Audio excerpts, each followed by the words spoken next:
Have you ever noticed how love can make intelligent people act irrationally, turn calm people anxious, and make even the most independent person crave a single message, a single look, a single sign that they matter? That is what makes love one of the most powerful forces in human behavior. It is not just a feeling. It is a psychological system that can reshape attention, memory, decision-making, stress, and even physical health. The real reason this topic fascinates millions is simple. When people think they are just emotional, something much deeper is often happening underneath. Love changes how we interpret silence, how we read faces, how we imagine the future, and how safe or unsafe the world feels. And once you understand that, human behavior starts to make far more sense. What looks like clinginess, jealousy, obsession, distance, or devotion is often the visible surface of hidden emotional wiring. One of the most amazing psychological facts about love is that people do not simply fall for beauty, status, or charm. Very often, they fall for emotional familiarity. In other words, many people are drawn not only to what feels exciting, but to what feels psychologically known. That is why someone can swear they want peace, stability, and maturity, yet repeatedly choose partners who trigger uncertainty. The brain does not always chase what is healthiest. It often chases what is recognizable. This is where attachment psychology becomes incredibly powerful. People with more secure attachment usually experience closeness as calming and trust-building, while people with insecure attachment are more likely to experience love mixed with fear, self-doubt, overthinking, or emotional withdrawal. Research continues to show that insecure attachment is linked to lower relationship satisfaction and more emotional instability in close bonds. That helps explain one of the most misunderstood facts about human behavior in relationships. People do not always react to what their partner is doing now. They often react to what their nervous system expects is about to happen next. A delayed reply can feel minor to one person and emotionally threatening to another. A harmless change in tone can feel like rejection. A need for space can be interpreted as abandonment.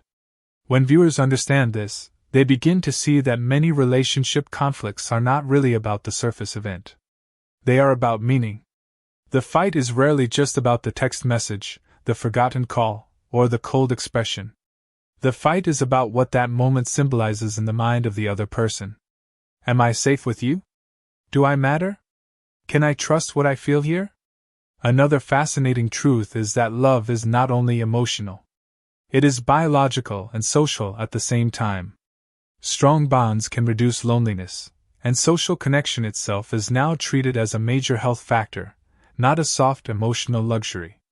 U.S. public health findings note that loneliness and social isolation are associated with higher risks of premature death, heart disease, stroke, anxiety, and depression. That means feeling loved is not just psychologically comforting. It can shape well-being in a measurable way. And recent relationship research suggests that perceived loving behavior inside a relationship may matter even more than abstract declarations of love. In real life, people are changed not only by hearing "I love you," but by repeatedly feeling chosen, understood, and emotionally held. Another surprising psychological fact about love is that it changes perception before it changes behavior. People often believe they are making rational choices about who they trust, forgive, or stay attached to, but the mind is constantly filtering reality through emotion. In the early stages of attraction, this can create idealization. A person's flaws are softened, their potential is exaggerated, and small moments of kindness can feel larger than life. Psychologists have long studied this tendency to idealize and devalue others, and more recent work continues to show how human minds can swing between seeing someone as nearly perfect and suddenly deeply disappointing, especially in emotionally intense relationships. This helps explain why love can feel euphoric one week and destabilizing the next. It is not only that the partner changed. Sometimes the observer changed, and the brain's interpretation changed with them. This becomes even more powerful when biology joins the story. Love is not just poetry or chemistry alone. It is a system in which emotion, memory, hormones, and expectation begin working together. Oxytocin is often called the bonding hormone, but that nickname can sound too simple. Research shows oxytocin is deeply involved in social attachment, social recognition, and pair bonding, while dopamine is tied to reward, motivation, and the feeling that something matters enough to pursue again. Together, these systems help explain why romantic attachment can feel comforting, energizing, addictive, and at times painfully difficult to detach from. In studies of social bonding and pair bond formation, oxytocin and dopamine repeatedly appear as central players in how organisms build attachment and seek reunion after separation. That is why one of the most amazing facts about human behavior in love is that absence does not always weaken attachment. Sometimes it intensifies it. When a bond has become emotionally important, distance can sharpen attention rather than erase it. The mind starts rehearsing memories, replaying conversations, and searching for meaning in tiny details. This is especially true when the relationship already contains uncertainty. Insecure attachment tends to amplify sensitivity to threat, making people more reactive to ambiguity, jealousy, and perceived rejection. In practical life, this can look like overanalyzing online activity, reading deeply into short messages, or feeling emotionally overwhelmed by minor changes in closeness. What seems dramatic from the outside may feel very real inside the nervous system of the person experiencing it. There is also a quieter truth that many viewers will recognize immediately. People do not just want to be loved. They want to feel understood without constantly translating themselves. That need is psychologically enormous. Feeling seen reduces uncertainty. It lowers defensive behavior. It allows the brain to stop scanning for danger and start investing in trust. Social connection research increasingly shows that strong human bonds shape mental and physical well-being in serious ways, and relationship science suggests that what sustains closeness over time is not intensity alone but repeated emotional responsiveness.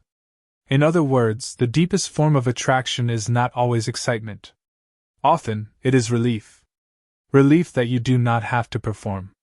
Relief that your emotions make sense to someone. Relief that your inner world is not being mishandled. And this leads to one more powerful insight. Many people think love fails because feelings disappear. In reality, love often weakens when emotional safety breaks down faster than feelings do. Desire can survive confusion for a while. Attraction can survive distance for a while. But when trust becomes unstable, the mind shifts from connection to self-protection. That shift changes everything. It changes tone, attention, patience, and generosity.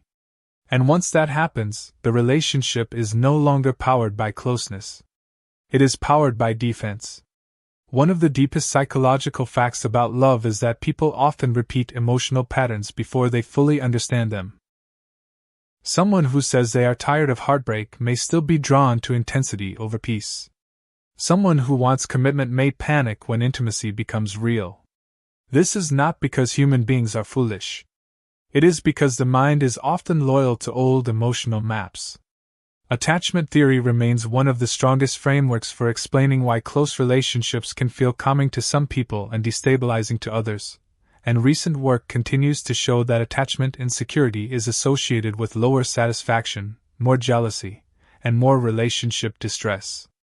What many people call bad luck in love is sometimes a repeated encounter between present relationships and unresolved emotional expectations from the past. This is also why heartbreak can feel so physically real. When people lose an attachment figure, they often describe the experience not as sadness alone but as pressure, ache, restlessness, exhaustion, and even pain in the chest. That language is not just poetic. Research on social rejection has found overlap between the neural systems involved in social pain and those involved in physical pain, which helps explain why rejection, exclusion, and loss can feel so intense. The body is not simply reacting to a bad thought. It is reacting to a meaningful threat to connection. That is why a breakup can disrupt sleep, concentration, appetite, motivation, and the ability to imagine joy in ordinary life. And yet, one of the most hopeful facts about human behavior is that love does not have to remain a cycle of confusion. People can become more secure.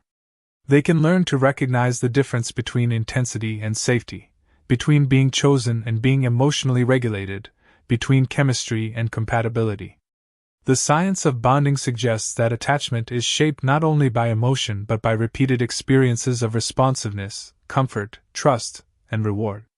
Oxytocin and dopamine are part of that story, helping explain why closeness can become deeply motivating and emotionally stabilizing when it is paired with safety rather than unpredictability. That may be the most amazing truth of all. People do not just fall in love with a person. They fall in love with a feeling state. They fall in love with who they become around someone. If a relationship consistently creates fear, hypervigilance, and self-doubt, the bond may still be intense, but intensity is not the same thing as health. If a relationship creates calm, openness, emotional recovery, and a sense of being understood, that bond often becomes the ground on which real intimacy can grow. Public health evidence now treats social connection as a major predictor of well-being, because close, supportive bonds are tied to mental and physical health in measurable ways. That means love is not just a romantic idea. At its best, it is a biological refuge, a psychological mirror, and a social force that can either heal or destabilize the human mind. So when we ask why love changes people so deeply, the answer is bigger than emotion. Love shapes attention. It alters meaning. It activates memory. It influences the nervous system. It can pull hidden fears to the surface, but it can also become the place where those fears are finally softened. And that is why love remains one of the most powerful subjects on earth. It reveals not only who we desire, but who we are when we feel safe, who we are when we feel threatened, and who we might become when connection is finally healthy enough to let us rest.